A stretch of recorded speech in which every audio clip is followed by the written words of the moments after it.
I'm just going to wait till my colleague locks you all in so you cannot get out.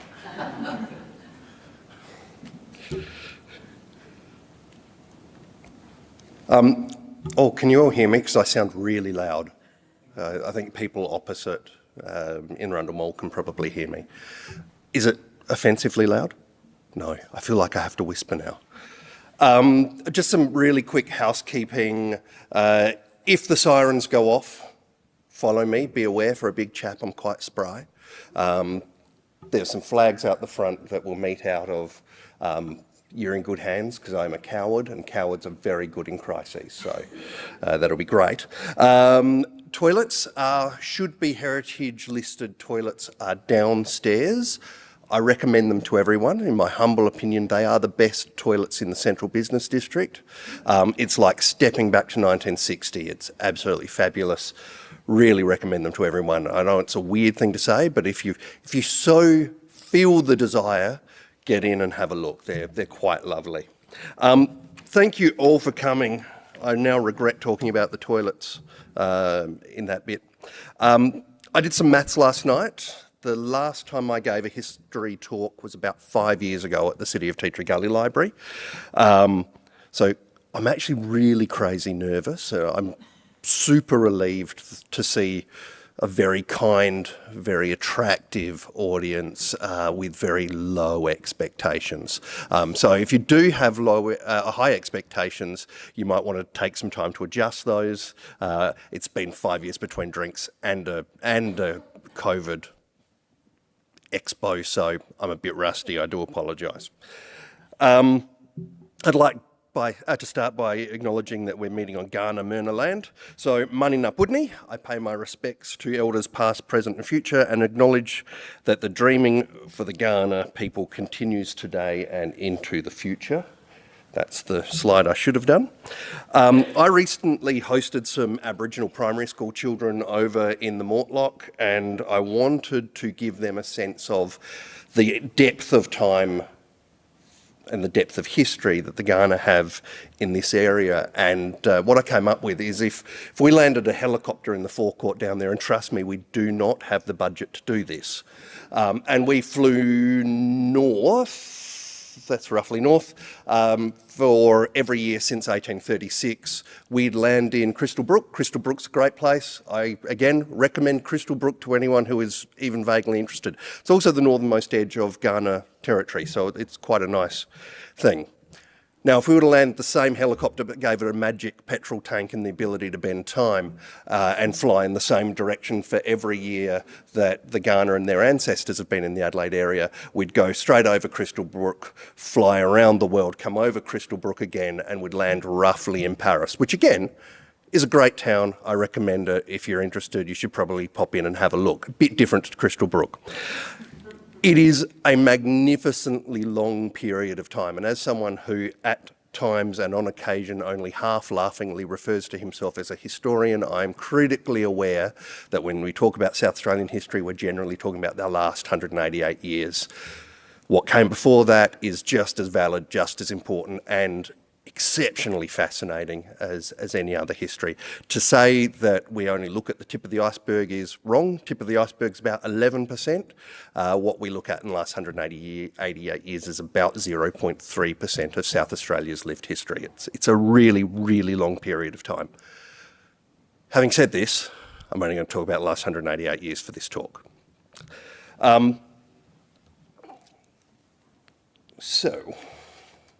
Should introduce myself. I'm David Brooks. That's an old photograph of me. I was a little bit younger, had a bit more hair, although it was greying then, it's not now. I'm the team leader of research and discovery here at the State Library of South Australia. I'm also the State Library's representative on the History Council of South Australia, and I'm a member of the Heritage Council.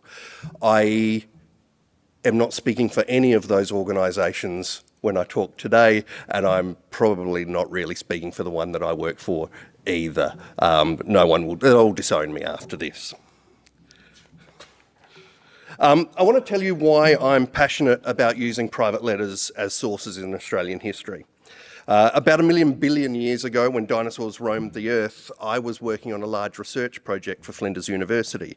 I'd provisionally and pretentiously titled it, Getting to Know the Unknown Soldier, What Can Personal Narratives Tell Us About the Subjective Interpretations of the Shared Experiences of South Australian Service People in World War I. It's a mouthful. You can only just get it out in one breath of air, but you can if you try hard. In a nutshell, I sat in this very institution well before I worked here in the Mabel Somerville reading room in behind us, and I sat and read the letters and diaries of Australian service people in the First World War. And I looked for the way that they interpreted common themes of the war, things that everyone did, but experienced differently. So how did they describe the voyage over? How did they describe battle? How did they describe the Allies, enemies, etc., etc.? The very first letter I read when I sat down in the Mabel Somerville room contained this line. It contained the line, "Let Mabel know that the kangaroo is okay." And I fell madly in love from that second. The line was written by Walter Harvey Thayer, a 24-year-old accountant who joined the Australian Imperial Forces in November 1914. When he wrote that line on the 24th of February 1915, he was in the middle of the Indian Ocean on the troop ship Itonus. The kangaroo was presumably kidnapped and smuggled aboard the ship bound for Egypt. I cannot know for sure if the kangaroo survived the trip. However, as you can see, several photographs exist showing Australian troops interacting with a kangaroo at Mena Camp in the shadow of the pyramids at roughly the same time that Walter was there. So I assume that the kangaroo made it to Egypt. What happened to it after that, I don't know. I do know what happened to Walter. Walter wrote to his aunts and family prolifically. As I worked through the large pile of neatly transcribed letters, I formed something of an attachment with Walter. Although he was guilty of using quite horrifically racist terms to describe the Sri Lankans, Africans and Egyptians that he met on his voyage, these terms tended to regrettably be descriptors that were frequently used in 1915, and they were sadly not uncommon. But he did display a depth of kindness towards them that was, quite frankly, very uncommon. Thayer gave English classes to Egyptian workers. He found jobs on camp for Egyptians that weren't doing well. He taught children to read, and he condemned the racist Australian riots in the Wassa district of Cairo. When he finally got to Gallipoli, Thayer almost always showed respect for the men in the trenches opposite him. On August 26, 1915, Walter wrote from Hill 60 at Gallipoli, "The position we are now in is rather a rotten one. The Turks are less than 100 yards from us. We're having an awkward time getting our trenches set out. To add to our worries, at present the men are absolutely done up and big batches of them go away sick every day. I think they'll remove us for a spell in a day or two," going for a rest. 3 days later, though, Walter and his comrades had not been sent for a rest. They were still at Hill 60. Now, I should point out that he never writes he's at Hill 60. If he did, it would have been obliterated by a censor. It's just checking on his National Archives and Australian War Memorial records that I can see that. But it was at Hill 60, 3 days later, where Walter was killed. Walter listed his aunt as his next of kin, and he seemed to have no living parents. He was not married, and he had no children. Without much of a family left behind, I recall thinking, sadly, once I'd just worked out that the guy had died, who will remember Walter Thayer? And of course the answer was me, and anyone else who reads these letters that contain such a nuanced and compelling and genuinely heartbreaking story. And although I was heartbroken, I was hooked on letters from that moment. I learned three main things from Walter's letters to his comrades, and these are good lessons for anyone doing any kind of history.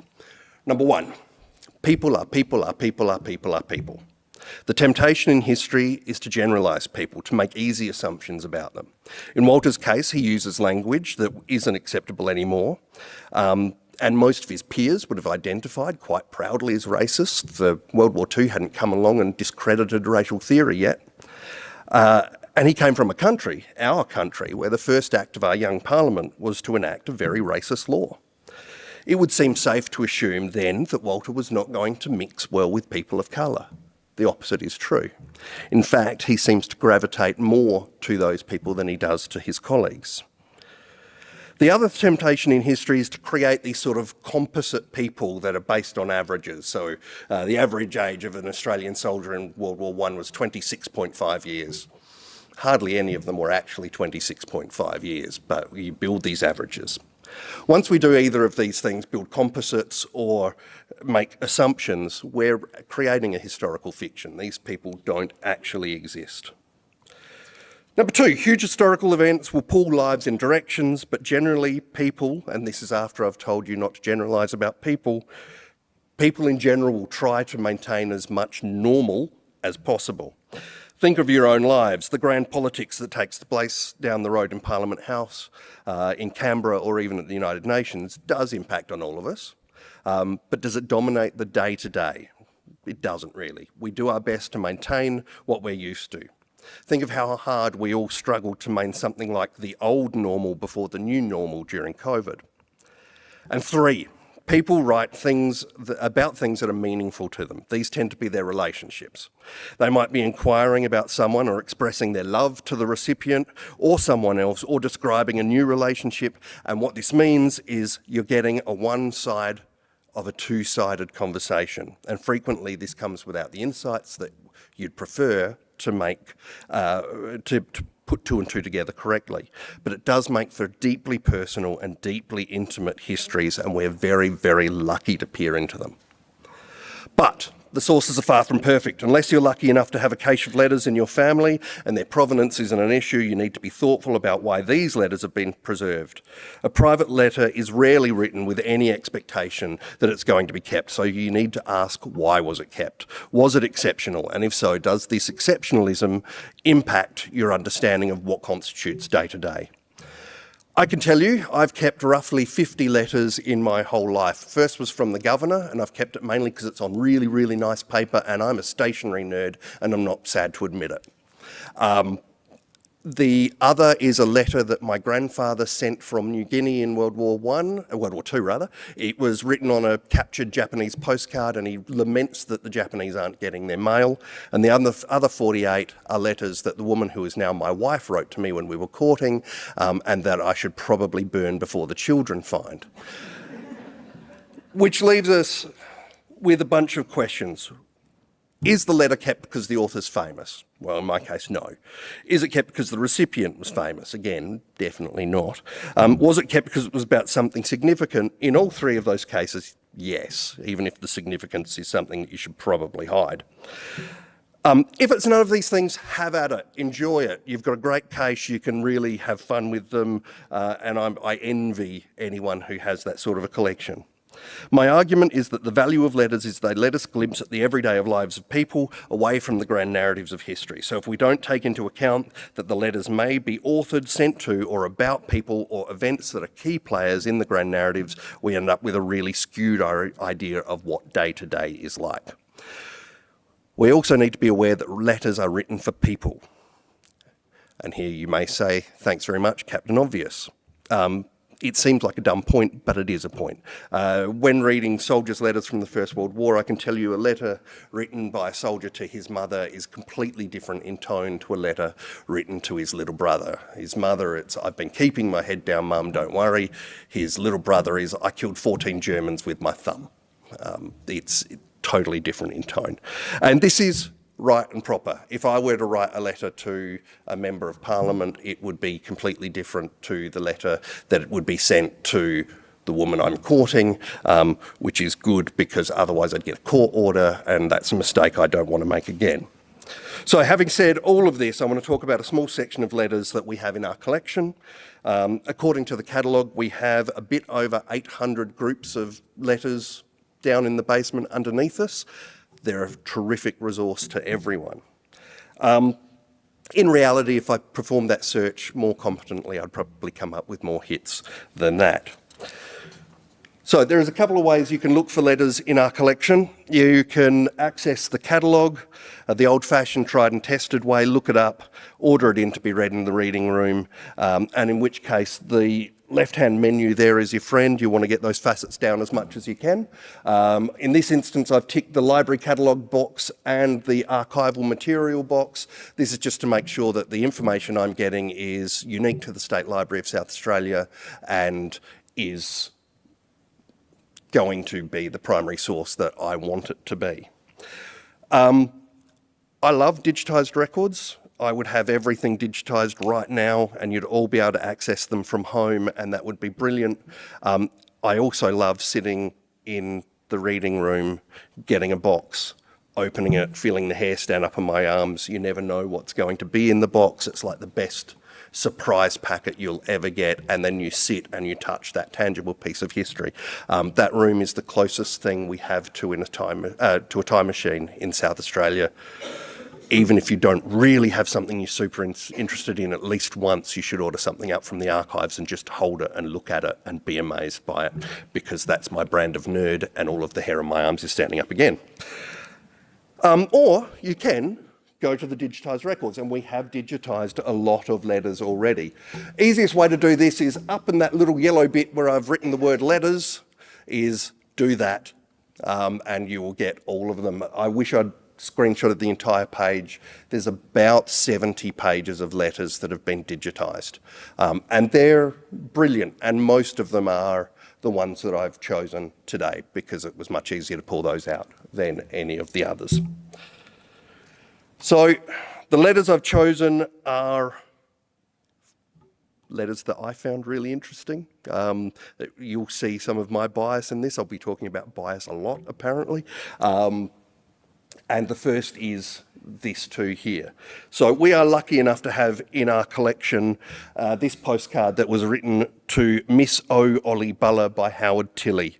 The postcard was made by internees of the Torrens Island camp, and Howard Tilley was a camp guard at Torrens Island, which was established to house enemy aliens during World War I. Until World War I, you could pretty easily walk through Adelaide and South Australia and only converse in and read the German language if that's what you wanted to do. It wasn't particularly difficult to do so. But when war broke out, this changed very, very quickly, and the model colonists of the 1890s became potential enemies from within. People of Austro-Hungarian and German descent were closely monitored, and those considered enough of a threat were interned on Torrens Island. These postcards are ironically beautiful relics of what was a very shabby period in Australian history. The camp at Torrens Island housed some interned enemy nationals, but its inmates were primarily Australian citizens, and most, like Herman Homburg, who'd been the South Australian Attorney-General at the time, found himself interned on Torrens Island despite being born in South Australia and never having so much as visited Germany. The conditions on the island were tough. The commander of the camp, a Captain Hawkes, was violent and severe. The State Library is lucky enough not just to have these postcards sent by Howard, but also an oral history of him. In this oral history, Howard explains that during his time as a camp guard, two internees were whipped so badly that their wounds were secretly photographed. The photographs were then smuggled out of the camp in the sole of a shoe, aided by the guards, and were taken to the state commandant. The commandant then made his way to Torrens Island, where Hawkes was relieved of his duties, discharged from the military, and the camp was closed down. It was a particularly rough and violent spot, apparently including bayonet charges, to the point where the War Office burnt the records of the camp after a military inquiry. Another internee, but from a different war, was Salvatorei Caluccio. Cross-referencing with his security records held by the National Archives of Australia, we can see that Salvatore was born on Christmas Day 1916 in the village of Montesardo, which, if you think of Italy as being a boot with a toe there and a heel there, is right on the very tip of the heel. It would be the little pad on the end of a stiletto. Salvatore was a farmer until he joined or was conscripted into the fascist Italian army, and he was sent to Libya. He was captured by Australians on the 7th of February 1942 and made a prisoner of war. From there he was sent to a POW camp in India, and from there he arrived in Australia in November 1943. Now this was at least in part to address what was seen as a critical shortage of rural workers in Australia. He spent time in Lucindale in South Australia's southeast, where he met a Francis Harvey, later married and renamed Taylor. And he was sent to the Loveday internment camp in the Riverland. And from Loveday, he wrote the following letters to Francis. Now, I've already owned up to being a stationery geek, but you can see that even the envelope is an interesting source of history. Firstly, that the envelope is also the writing paper, gives you an idea of the value of paper in Australia in 1946. And the instructions that are written in Italian and German give you an idea of who this was meant for and who was interned at the camp. Quite incorrectly, incidentally, because the camp also housed a significant number of Japanese. I'm assuming, although I haven't found any yet, that they had different stationery. From Loveday, he writes the following letter to Francis. In the first letter, he asks for forgiveness for what he sees as his poor English. It's much harder to read than I thought it would be there. But for someone who grew up farming in the south of Italy in the 1920s and 30s, I'm actually impressed not only with his English skills, but his ability to write legibly in ink. And legibility in ink is an issue for people who are reading letters and diaries from the past. This letter was written on March 28th, 1946, which is one day after my father's birth. I know you're all fascinated to know that. And next year you can wish him a happy birthday. The war ended in the Pacific on the 2nd of September 1945, in Europe on the 2nd of May 1945, and on 13th of October 1943, the Italians formally joined up with the Allies to fight against the Axis. And earlier in September 1943, they had surrendered from the war. So no matter how you calculate the cessation of hostilities in Italy, this is written well and truly after the war ended. In any event, when you read the letters, the tone you get from Salvatorei and his experience as a POW at Lucindale doesn't sound like the picture of the POW experience that we're led to believe.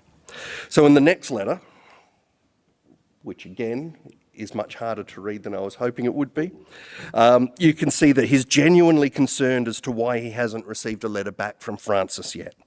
He says, "I don't know why you don't reply to me," but yet his recollections of his time as a POW seem positive.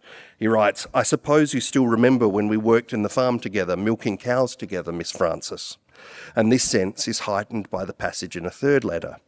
By this time, Salvatorei has had a letter back from Francis and he is very pleased to get it.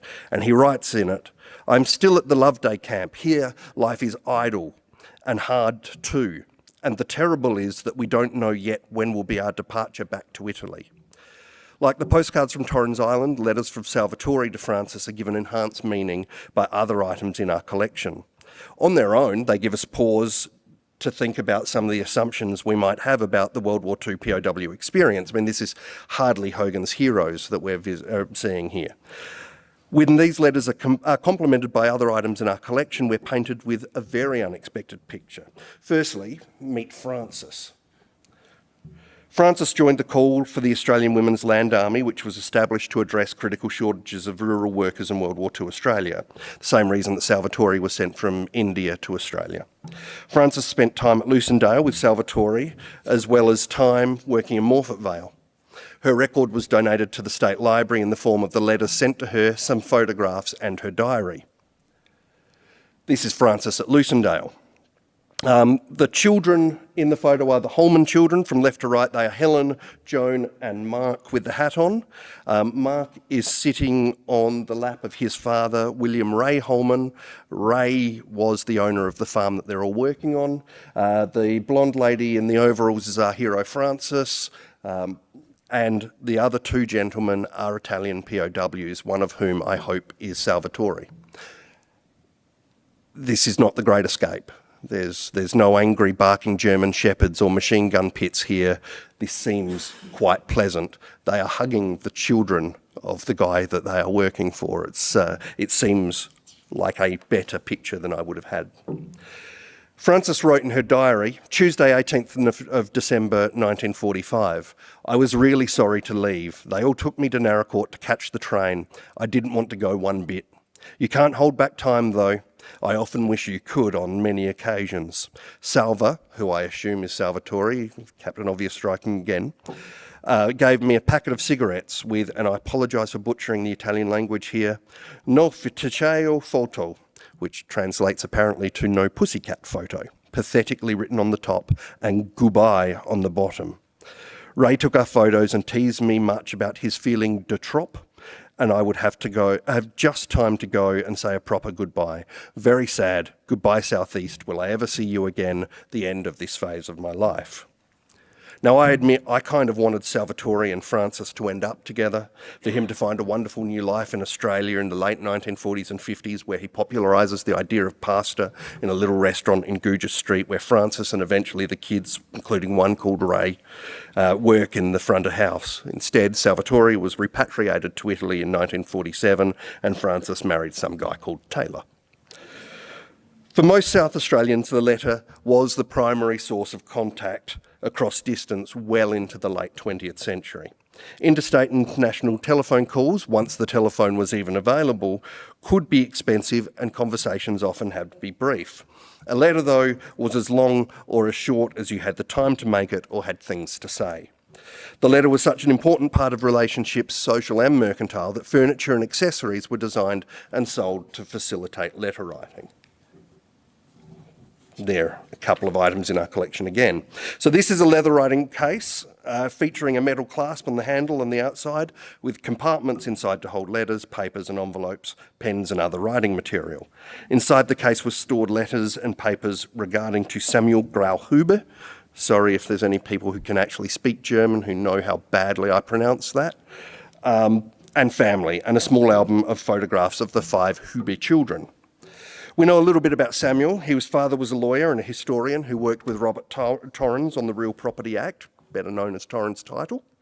And Samuel was educated initially at St. Peter's College, from where he was expelled for striking a teacher who was beating a small boy with a slate. I like Samuel. Samuel later married Edith Cook, who was the first woman to study at Adelaide University. They had several children, and Samuel became a surveyor who travelled west trying to establish viable stock routes between South Australia and Western Australia.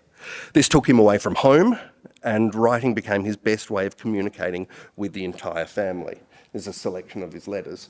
That first one talks about his disappointment in not getting a letter from his little girl Doris until he realises that Doris has had to have an operation, so it's kind of sweet. One of his letters, addressed to my dear little daughter Doris and sent on the 26th of June 1899, contains a description of Samuel's travel to the mid-north. This letter is instructive to anyone who wants to understand what travelling in those regions looked like at that time in history. He describes how he and his team had had no real meals and no meat for more than a week, other than rations of salt beef and water. And he writes, "A mob of white cockatoos with red chests settled in a tree close to my tent. So I loaded my gun, I took a good aim and pulled the trigger. But the cartridge missed fire and the gun would not go off. The click of the gun when the hammer fell frightened the cockies off. And I suppose you are glad, your loving dad." In his next letter, which I will refer to henceforth as the Cockie's Revenge, Samuel writes again to his dear little daughter Doris. "When I reached the hotel at the Borough," I love the Borough, where I was to stop for the night, I found a cockatoo in the passage leading to the bedrooms and said as I passed, "Hello, Cockie." And he said quite plainly in reply, "You go to hell." So I hurriedly passed it, and then, in a most pleasant voice, it called out, "Do come back and kiss Cockie." So I returned back to caress the dear bird, and when I put my hand out to caress him, he dug his strong beak into my middle finger until the blood ran most freely. Now, while I understand that Samuel was writing to his little girl, it's interesting to note that these letters were written at the exact time that the first South Australian contingent was leaving for the Boer War. We don't have the letters that he was sending to his wife, and maybe that was a subject that was in those. Again, assumptions are difficult to make. But the reason I mention this is because 1 year, 1 month and 1 day after Samuel was gored by the cockatoo, Samuel was killed by a stray bullet at Ottershoop in South Africa. As you can probably see, deciphering handwriting is the first challenge facing the historian who uses letters or diaries for that matter. I'll say that little Doris's handwriting, wrong way, is significantly better than her father's. In this letter, she rather sweetly talks about how they got a cow out of the garden, and later in the same letter, she devotes some serious time, ink and paper to the subject of oranges. Sadly, the probable reason that we have this letter is because her father was killed 10 days after it was written, and it was probably returned to her unread by its intended recipient. But this difficulty in deciphering archaic handwriting is exacerbated by the fact that, as I've mentioned earlier, paper was often hard to get and could be expensive. You'll frequently find people writing in incredibly small handwriting, up margins or occasionally between lines, and at its worst, it can look like this. This is a letter from John Kelly. John Kelly was born in Glasgow in Scotland in 1819. He emigrated to South Australia with his sister Mary and his brother James aboard the Lady Bute in 1839. He worked as a farmer, land agent, and after his arrival resided in Inverbrackie and then Marriotteville. This is a letter to his parents and brother. If the linked script isn't enough to get you, the various angles of the script will, and this is the same thing blown up slightly. Once your eyes adjust, you can see that he actually has really beautiful handwriting. It's just impossible to read because of all of the ways that it's written. So it's written that way and that way. So you're going to need to be patient, and if you're anything like anyone I know who spent time looking at these sources, you end up with this handwriting, which is probably the worst curse that you can have, and that's what mine looks like now. All of the letters I've shared today have had a few good lessons in them. Walter Thayer taught me that it's dangerous and unfair to assume things about people without evidence, and that there was a kangaroo in Egypt. Howard's German postcards showed me that I needed to double check the evidence because the postcards looked pretty, the reality of the camp was different. The letters from Salvatorei and Francis taught me that there is terrific variance in the experience. In his case, time experienced as a POW in Australia didn't fit my understanding of the World War II POW experience, and yet here it was, so I had to change my understanding. Samuel's letters to Doris demonstrate that many people use letters to maintain a sense of normalness, to keep a normal set of relationships alive and maintain contact. They also teach me that letters are written for a recipient and will not contain every thought or concern, and also to never trust a cocky. Finally, John Kelly's letter taught me that the letters will test your understanding of cursive, and you need to practice and practice and practice. All of the letters revealed something unexpected, nuances that it's impossible for the grand narratives of history to contain. But all of us, every single person in this room and every single person in the world are made up of a bundle of nuances that impact the way that we understand and process events. People rarely write letters anymore. It is a dying art form. I often get asked the question, what will we do in the future? And it's a fair question. And I, hand on heart, love reading old letters, I really do. But the future historian will have blogs and social media posts to look at, and they will have a rich picking of diverse and often incredibly weird histories to write. And I wish them all the best with that endeavour, and I really hope I'm alive long enough to read some of them, because they are going to be nuts.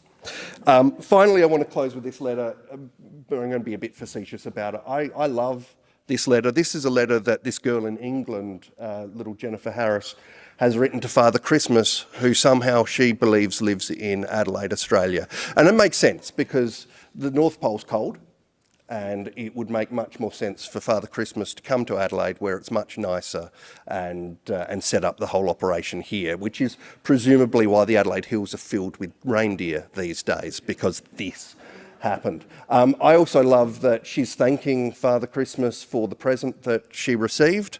It's postmarked May. So this little Jennifer is not a child of impulse. She has given this some proper thought and some proper understanding. She's given that teddy bear 5 months to prove itself to her. And she has established that it is good enough and has sent the letter to Father Christmas. It is a very cute letter. Presumably it went to the magic cave and it just took ages to get there, but it is really lovely. We do need to be careful about how we interpret things when we're looking at the letters of our families. The big histories will never give you a great idea of what day-to-day life was for most people, and day-to-day life is what we all live. We very rarely rush off to war or live through pandemics, thankfully. To thank you all for being so kind to me and having such lovely low expectations, I do have a little reward for you. The following picture is a picture of a small poodle that had some emotional problems to work through, but it lives in our collection. It's one of about 1,500 pictures of dogs that we have, and a historical dog is a great way to end anything. That dog's seen things. Now, there's probably some time for questions if anyone has any questions. If not, enjoy the sunshine, which we seem to be having. Thank you all very much.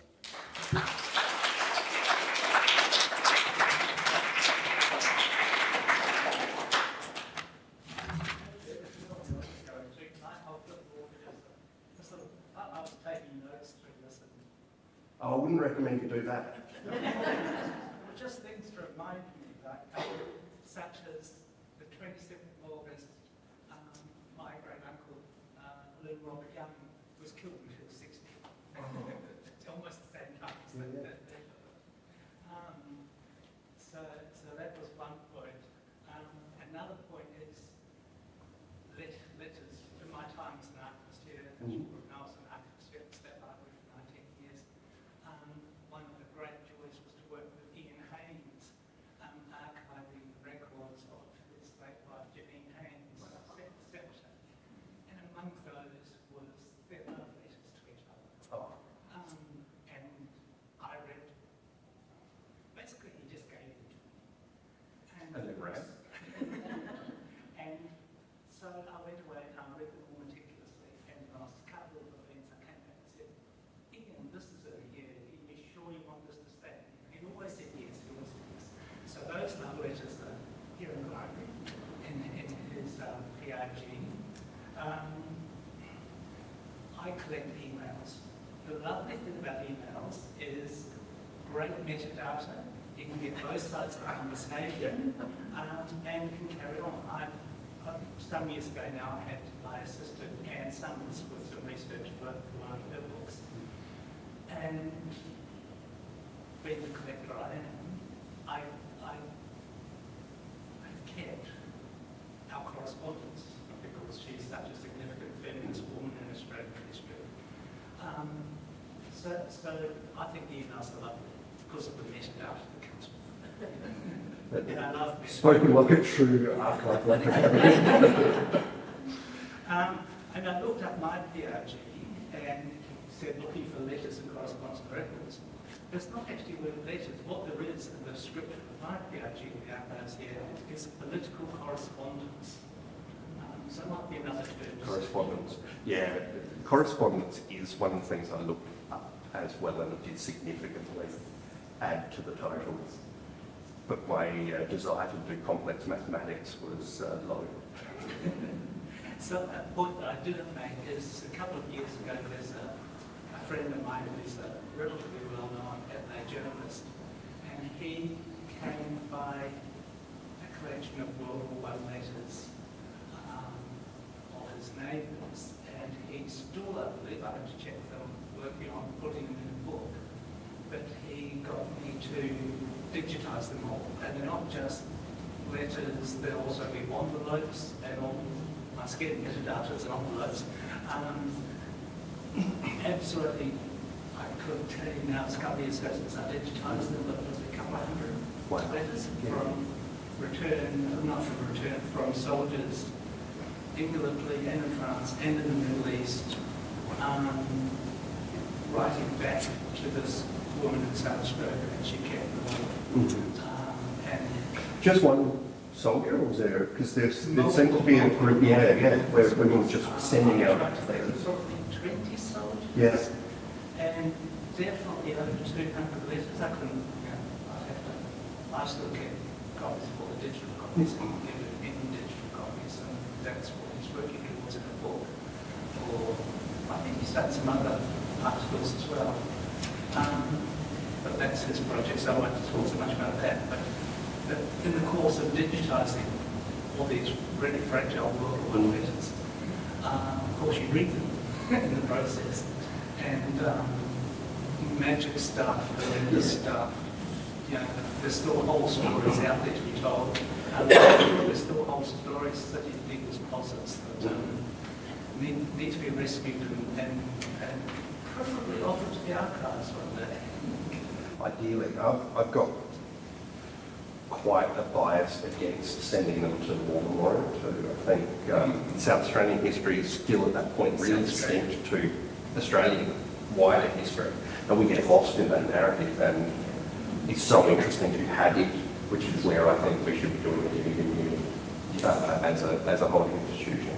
My favourite moment ever when I was doing that project, so I was in the main room, and I opened up the box and I was reading the letter, and the letter was from a guy who was in hospital, and they just pulled a hunk of shrapnel out of his lung. And reading, it's all great, sending it to his mum, I'm fine now, etc., etc. And then at the bottom of the box there was a little bit of gauze, and so I unwrapped the gauze, and there was the bit of shrapnel that thing in his lung. And so I ran up to, I swear it was Tom, ran up to the librarian who was in the room and said, "Can I get this scanned?" She went, "Sure, what is it?" "It's a bit of shrapnel, it was pulled out the side of his lung." And she went, "Ah."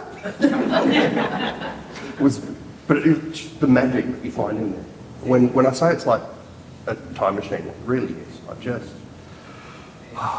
I'm getting a bit pathetic about it. I've got a couple of my own projects. I'm currently working on the records of the late Dr. Rosie Jones, and most of those records, keeping private records are correspondence that she did in the course of her medical practice, but not about patients, but more about medical stuff, AMA stuff, but also about her advocacy and that. And then I've got another collection of records that were in the course of my research. I wrote to World War II veterans for war agencies, and I need to get them back to the RNZ archives in Christchurch, but I want to digitise them for myself first. So yes, letters are lovely. They're lovely. The other thing that you can do with letters that come from your family is to include them in a book that you leave for your kids and subsequent generations. I've seen that done on a couple of occasions. And it just kind of brings the stories and the facts alive to have the handwritten correspondence. I have a motto when it comes to family history, that is, you are interesting once you're dead. So you are boring now, but I love you when you're dead. Yeah. Because they won't find out stuff they can know. Exactly. Thank you, everyone. Thank you so much. Thank you for your company.